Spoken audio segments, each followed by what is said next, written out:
and welcome to another episode of the B2B Leadership Podcast. My name is Nils Vinje, and today my guest is Can Ozdoruk.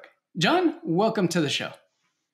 Thank you very much, Nils, for having me today. I look forward to our conversation today. Oh, same here. I can't wait to dig in. But first, Can, if you could share with me and this audience the role that you're in today and the company that you work for. Definitely, Nils. I'm at VP of Marketing in a company called Netomi. We are doing AI for customer support, and I'm running the marketing department for last 3 years. All right. Okay. So VP Marketing, AI company, focus on customer support. Let's tear that apart a little bit. What's the problem that you're solving in the customer support world with AI? Exactly. So I think we all are customers, right? I'm sure you have been talking to your airline when you are going to East Coast like last week, right? There's always a problem whether you have a telecom carrier or airline or anything. And there is so much demand for real-time resolution. What will happen is that we don't have any luxury. We don't have any patience. When you are waiting for your next airline and when it is delayed, you want to talk to somebody right away. What's happening today is that the agents are overstaffed, they are overworked, and they don't have the time to answer all of us real time. The one-way solution is that you can hire 10x more people, which is not costly for like companies like the airlines or like telecommunication companies or food delivery companies. What we do is that we make sure everybody's question answers real time. We have a patented AI that we understand the intent of the customer question and we try to solve as quickly as possible. We don't communicate to solve all the problems. We solve the very easy questions that reduce the burden on the customer agents.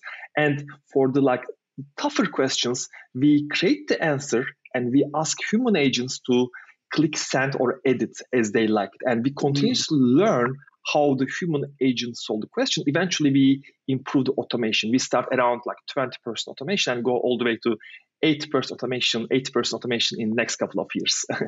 Wow. Okay. So we always oftentimes, when it comes to AI, we hear about training the algorithms, right? To give them more data, more insight, more to better make decisions. But some of your training is actually live with the agents where it's presenting what it thinks first and then asking the agents, does this work? And after they provide as many feedback samples as they can, then it gets smarter. And that's some of the actual training of the models. Is that right?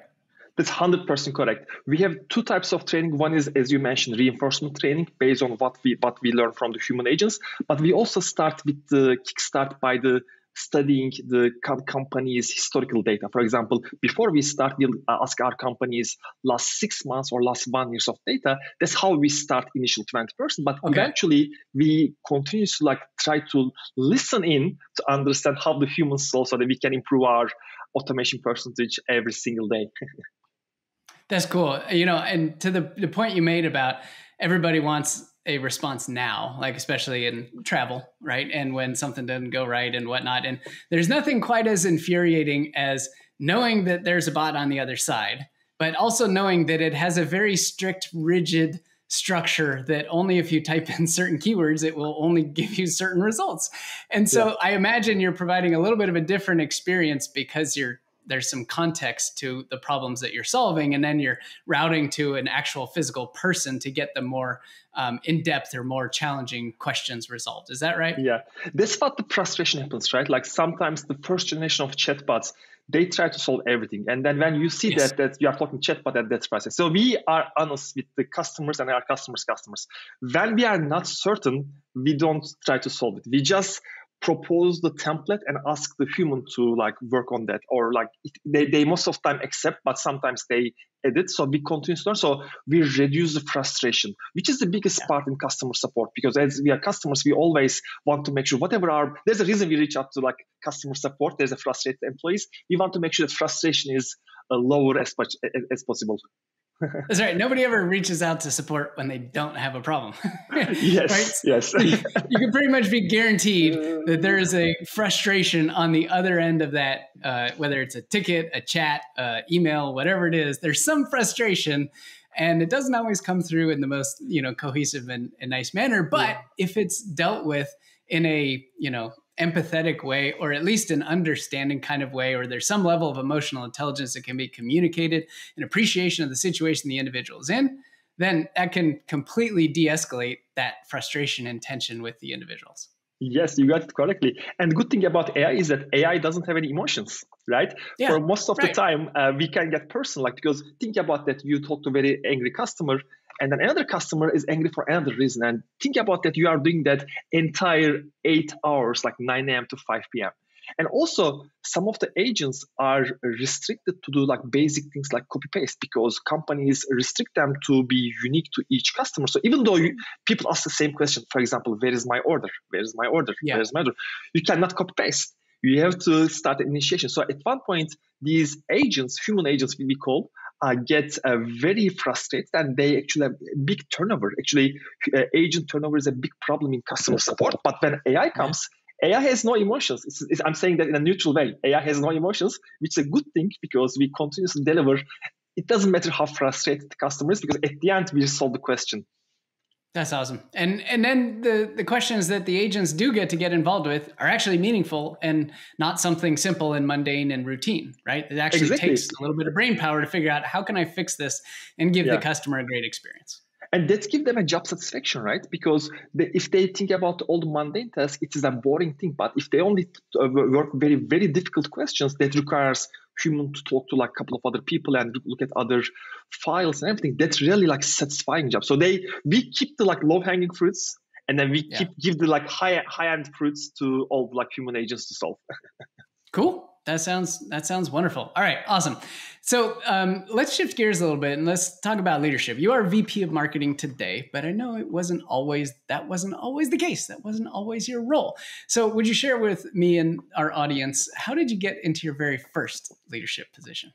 Yeah, I think thank you very much for asking that question. Indeed, I was not always a VP of marketing. I believe that there's a title that's called leadership, but even before I was, if you look about my first leadership role, it was at NVIDIA. But before at NVIDIA, when I was an engineer, I was always coaching and influencing my peers, and I was always like cheerleader for the project. So I was always influencing their decisions. But let me talk about NVIDIA, because that's the answer to your question. When I joined NVIDIA, I joined its high performance computing group. It was before NVIDIA was so popular. At that time when I joined, NVIDIA was only known for GPUs, or known as graphic processing units. And my group was responsible to bring these GPUs into high performance computing. So it was the early phases of the industry, and we were only selling to the big institutions, supercomputing centers, universities, right? So companies who were using that were academics mostly. Like they were in very complex sections like fluid dynamics, computation, structural mechanics, molecular biology. These are the people who needed a GPU, because their simulations or work were taking days, if not weeks. When we were using GPUs, it was getting reduced to smaller groups. So that's one of my first role, and that's the first time I manage a couple of people. Okay, and so now you're on the engineering side, right? So, and very technical stuff, as we're talking about GPUs and the chips and NVIDIA, all kinds of super deep technical stuff. How did you navigate the transition from going from individual contributor on the engineering side to then, getting into a position where you were responsible for people and a team? Yeah, I think one thing that helped me is that I have a slightly different background than some of the other VP marketing, because I worked years as an engineer. Like I know the technical domain, so I can comfortably talk about GPU and its background for a while. So that was an easy transition for me to understand, I think, the technology. So I worked for years as the engineer, and then switched to NVIDIA, where I can use my technical knowledge into product marketing. And to answer your question, I think I was able to generate results. For example, in NVIDIA, when I hired first couple of interns, we generate results. I created a program called GPU Test Drive, where people remotely join to access my servers, where they can see CPU-only products and CPU plus GPU, and they can see the value. And at the end of the couple of months of test drive, we have people see that instead of 24 hours of simulation, if they log into GPU system, they can finish that in 2 hours, 10x improvement. And that was a big opportunity. That's why we sold I don't think I can say the exact number, but I can easily say that we sold thousands of GPUs in a month or so, which means that I was actually it made me successful because I was running that campaign. And throughout that, then other people reach out to me. Then they said, hey, do you want to run our marketing department? And then that's how it brought up to my current role at Netomi. Huh. Okay, so the difference between the engineering world and the marketing world, I want to take that lens from a leadership perspective.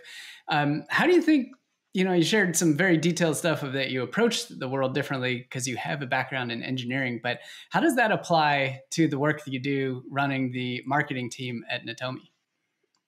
I think there are lots of parallels between engineering and marketing because I use some of the transferable skills. First of all, one thing I think I do good is that planning and operational skills. So because I think when I first joined, when I was doing anything alone, I was doing by myself. I was 100% individual contributor. But now I'm running a team of 23 people where I need to coach and manage them, but I also need to plan their activities. So I work with them throughout the months and quarters to make sure that they hit their goals. I think planning is something I learned throughout my experience. I was able to see, and we have a strict OKRs, objective and key results, that we religiously track and make sure that I set the right goals and make sure that I let them hit their goals. And I'm also a little bit lucky because the marketing consists of, I know you talk to other marketing people, marketing consists of multiple pillars. There's a demand generation pillar, product marketing, content, BDR, customer marketing. I was lucky because I work in all these pillars individually. That helps me create a great trust between me and the team members. Because if there's a BDR I'm talking to, I know because I was in their shoes like a couple of years ago. If I'm talking to a demand generation person, I know because I was also demand generation. So it really gives me like enough confidence and they have a confidence in me so we can work together. What's the right goal? I think goal setting and planning is the most important thing. And second is the operational thing where I make sure that day by day what the team does and individually what we achieve these goals. Cool. All right. So if we can double click on the OKRs piece a little bit, and this is an area that some people, like you're describing, have tremendous success and use it to run the organization and run smoothly and like machine and clockwork, and it's all good.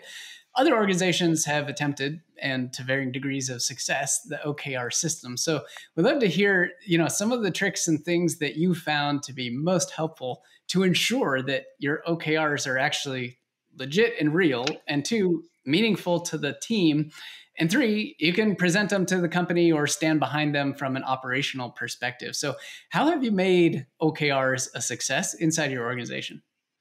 I think a couple of things I can say about OKRs. First of all, it has to be consistent with everybody else in the organization. You cannot run an OKR by yourself without getting a buy-in from the CEO or the board. And it has to be relevant to what you do. Sometimes I'm seeing that people are working hard and then on top of that, they say, okay, you have to also create an OKR. That OKR should be what you do, right? It should be aligning with what you do. What happens in early stage startups is that every day is a different challenge, so you don't know what to put, so you put some stuff and then you don't adjust it. What happens in our case is that, I've been doing OKRs last 3 years, and my first couple of quarters, I didn't hit the numbers correctly because it was hard for me to forecast and think what is right. But now I have enough data, I know what is doable and what is not doable. And I try to stretch it a little bit and make sure that everybody use 90% of their times to hit on their OKRs. For example, I ask the team members to print out the OKRs, that is their name is there, and then make sure that what do you have done today to hit one of these OKRs today? It's good to help other departments or do your individual work, but OKRs is a priority. That's something very important that I set the priority, that you have to be making sure that OKRs are aligned and whatever you do is on the right OKR. I think once you set the OKRs, it is relevant and consistent. And once you get the buy-in from the employee, I think that is very doable. And we also try to increase our OKRs every quarter. There's always a little bit tension every time myself and the team member, are we increasing again? But that's how you grow as a company. Every month, every quarter, you have to increase so that you can grow as the company. And that so far we have seen very good success. We hit 92% of the OKRs last quarter, and our goal is always hit 100%. But we also acknowledge that it's okay to miss one or two OKRs. It is not the end of the world, but we try to hit as much as possible, even though OKRs are increased from previous quarter. Wow. Okay. So that's wonderful. And one of the interesting things you said there is what I've observed as from the outside, as a consultant, having been parts of lots of organizations, some of them with OKRs in place, some of them not so much, and having implemented and been part of this in some of my former companies long ago, was the fact that the first couple of quarters, you didn't hit it. Right. And I think that's where a lot of friction happens and a lot of reasons why the OKR system as a whole doesn't get adopted. So how long did it actually take you and the organization to get past that initial, I don't know how to set the target just right, to get to the point where you could have confidence in hitting the target? And then every time you hit the target, you kind of want to set another target because it feels good. So how long was that process? Was this 2 quarters? Was this a year? Was it 18 months? Like what was the time frame you were dealing with? I think first 2 quarters we were a little bit off, but a little bit off means that some of the targets where we thought we are stretch ourselves too thin. It was not doable. We learned that, right? And I think in 3rd quarter we start to hit the 90% number, because 90% is internal goal I put for myself. Early it wasn't like we were off 0%, but it was 40 to 50% range, which is I think fine. But in 3rd quarter we were either 90% or close to 90% of all the OKRs. But also it depends from department, because some departments, it takes a while. For example, in SEO, for example, part of the demand generation team, it takes for the Google or the other search engine to learn about yourself. Or in engineering, it takes build a new engineer and onboard, what to understand their capacity planning. Or in customer support, there are different metrics. So I think it depends from department. I think if somebody is not able to hit the OKR after 5 or 6 quarters, then something is off. I think I've seen people come right away and deliver. In my case, it was we missed the first 2 quarters, but 3rd quarter was a success. I think a rule of thumb might be 2 to 4 quarters will be ideal for any kind of B2B SaaS companies. Cool. 2 to 4 quarters. That definitely aligns with what I would see and what I experienced myself as well. Those first 2 quarters were a disaster. And you almost feel like a failure a little bit. You're like, wait a second, I've been planning and putting goals in place for a long time. How is it that I can completely miss this all of a sudden because we're in a new structure? But it happens, right? It's okay because you learn. And you adjust, and then you get your targets better, and you get your tracking better, and you get your forecast better. And then by the 3rd quarter, like you guys, we're north of 90% accuracy on those. That's awesome. Yeah. And I think it's all about, because I come from a little bit demand generation background, I'm a big believer of experimentation, all the A/B testing. So it's okay to understand what is wrong and then adjust it, right? So I'm always okay I know that if I run an A/B test, I know one of them will fail, right? We also have continuous experiments, and I know that half of them will not be successful. So similarly, as long as the only thing is that you have to study what did go wrong and then make the action to fix it for the next quarter. So that's why I'm saying 2 to 4 is the ideal.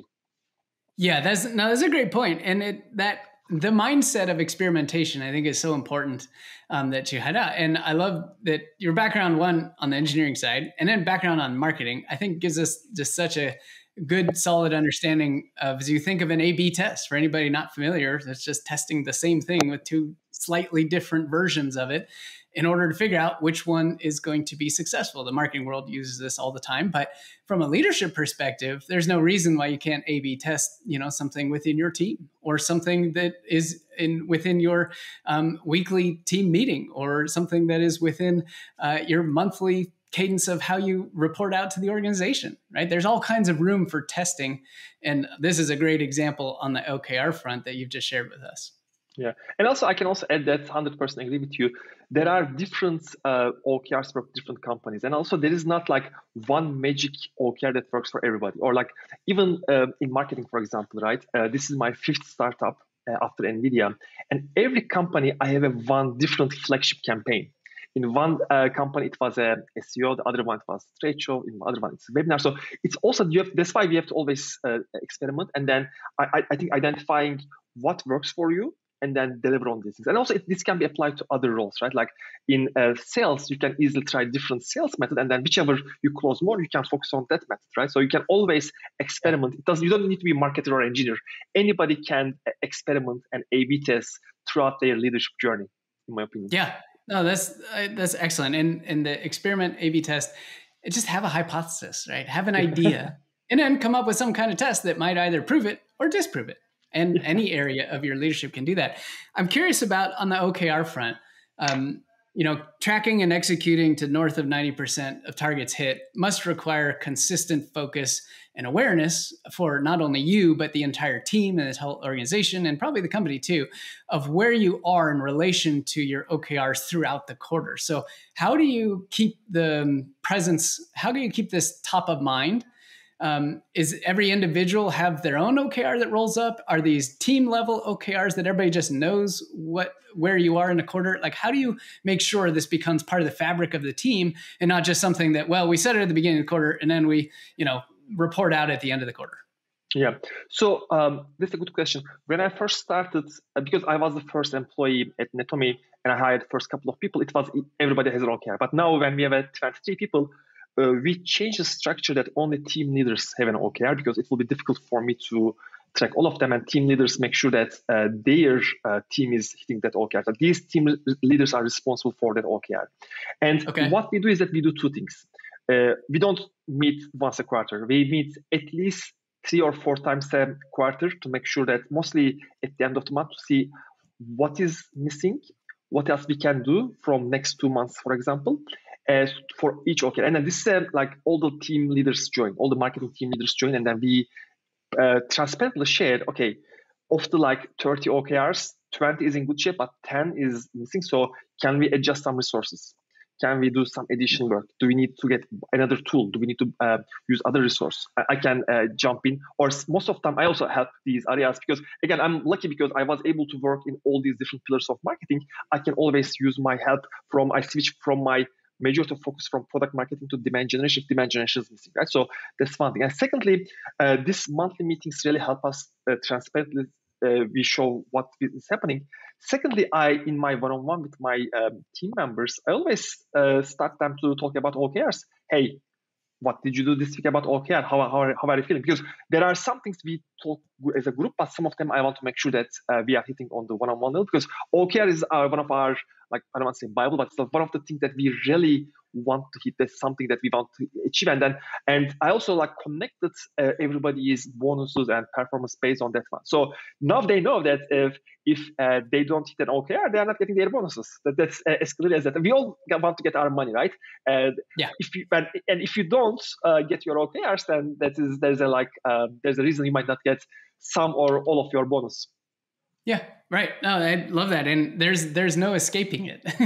It sounds like in your one-on-ones, which probably happen either weekly or bi-weekly, I imagine, right? You're bringing it up and making it a part of the conversation that just, where are you in your OKRs? How are you doing? What are some of the blockers? And then on a monthly basis, what I heard you say was that your team leads, and you are meeting as a whole and group and looking at the OKRs across all the teams within your department. And then everybody gets a chance to either share what's working well or where they're struggling and get help from the others. Is that right?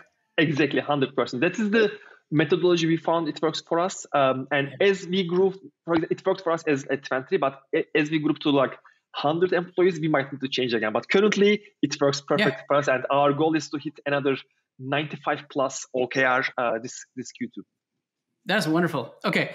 I'm curious about from the team leader's perspective, right? So they're responsible for hitting this OKR. And then you are having conversations on a monthly basis and even on a weekly basis with them about these OKRs. How do you measure whether or not, or how well they are doing working with their teams to achieve this? Because you're managing managers who manage people.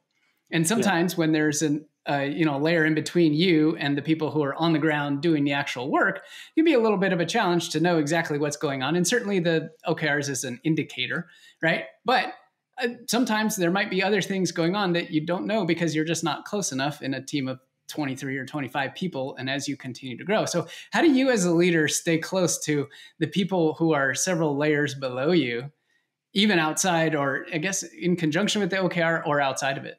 Yeah. So first of all, I meet all of my direct reports at least once a week. Most of the time, when there's a specific project, we have these daily meetings. But for like Yep. at least I meet once a week. And Okay. everybody else I meet bi-weekly. Like because it is again not 100% team. There is like only like 10 plus people who are not my direct reports. So I also meet with them once in 2 weeks. So I understand from both sides because sometimes it is the individual contributors problem to your point. Sometimes it is the manager. So I get a sense that who might be the reason, what might be the reason that's sometimes both of the cases the problem. So I make some adjustments. Sometimes we make some adjustments between the like employees. We if we believe that employee is not good, we make some adjustments. But also, I always start by saying, as I forgot to mention that we start by hiring the best of the best. So we have a Mm. very extensive interview process.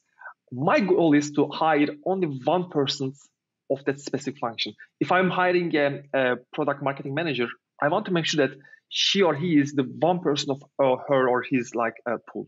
If I'm hiring a business development rep, he or she has to be one person of their level. Sometimes it is not easy because it takes a while to find these people. But once everybody is good, then it is very honest communication, and we mostly talk about not the finger pointing, but then how can we improve as a collective. So that is not a Hmm. major problem that happened to us, that people pointing fingers. Yeah, no, that's a great point. And so let me ask you about the balance between always wanting to hire the top 1%. Totally get that. And even though it's going to take time, so you're willing to sacrifice time in order for to get quality. Now, you also work inside of a very fast-paced, high-growth startup environment where you guys there's a lot of demands on you. I think you told me about a data analyst that you've been looking for over the last 12 months and hired and interviewed 80 plus people and didn't find it until you found the one, but you did.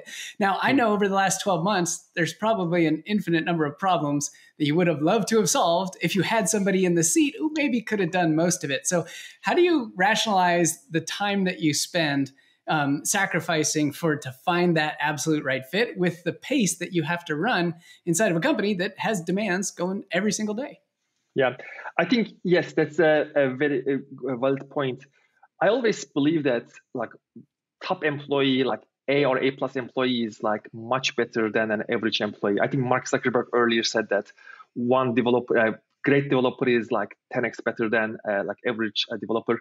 I think marketing is like much impactful because people make go above and beyond. So uh, that is a challenge for me mostly. Like to your point, yes, we were looking for a data analyst, and after 80 candidates, we couldn't find that person. We couldn't offer that position. And what happened was because I was able to work on that, I used my time, sacrifice my time to help in that position. It wasn't a Mm. like no function at all. I used my like evenings and weekend to fill that position. It was like tough 12 months for me for that period, but now we find a very good person. So because uh, again, I'm lucky because I work all these roles. I can always fill in whoever is missing, so I fill that role. But now we are very happy. What could have happened if we hired a C player like 4 months ago was then we'll be like spending so much time to bring him to speed, and then it will not be the like on par. So I think 12 months is like not nobody wants to wait 12 months, but I think I still think we are doing the right thing, waiting the right one person people.